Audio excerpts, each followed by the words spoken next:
आज आपण पनीरची रेसिपी पाहणार आहोत।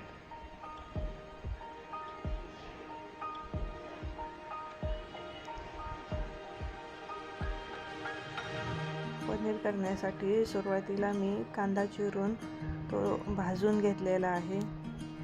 कांदा मऊ पडस्तोवर भाजून घ्यायचा आहे। थोड्याशा तेलामध्ये कांदा भाजून झाला की तो काढून घ्यायचा। त्यानंतर थोडंसं तेल टाकून त्यामध्ये टोमॅटो, लसूण, अद्रक, कोथिंबीर टाकून परतून घ्यायचं।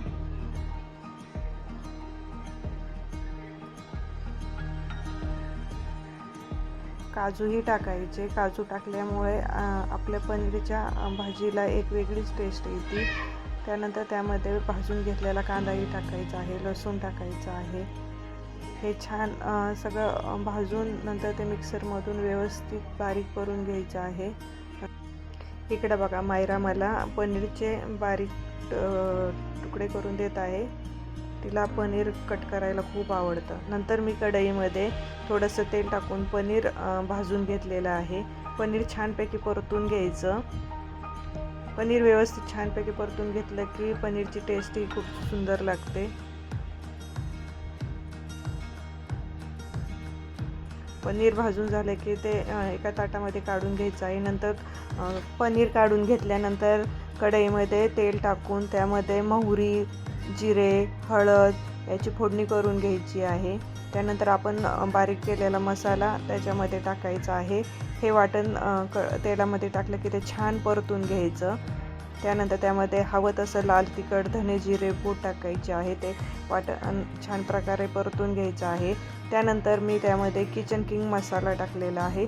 तुम्हाला हवा असल्यास तुम्ही पनीर मसालाही टाकू शकता। माझ्याकडे पनीर मसाला नव्हता म्हणून मी किचन किंग मसाला टाकलेला आहे। गरम मसाला टाकलेला आहे। नंतर नमक टाकून हे वाटण परतून घेतलेलं आहे। तुम्ही लाल तिखट आवडीप्रमाणे टाकू शकता। त्यानंतर मी कट केलेले पनीरचे तुकडे त्यात टाकलेले आहेत आणि छानपैकी परतून उकळतं पाणी त्यामध्ये टाकलेलं आहे। तुम्हाला हवी तशी तुम्ही ग्रेव्ही थिक वगैरे ठेवू शकता।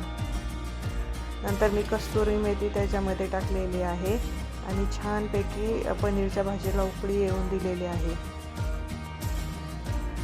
यामध्ये बटरची एक क्यूबही टाकायची, जेणेकरून पनीरची टेस्ट खूप सुंदर येते आणि पनीर छान लागतं चवीला। अशा प्रकारे पनीरची भाजी बनवून तयार आहे। भेटूया नवीन व्लॉगमध्ये। Bye bye.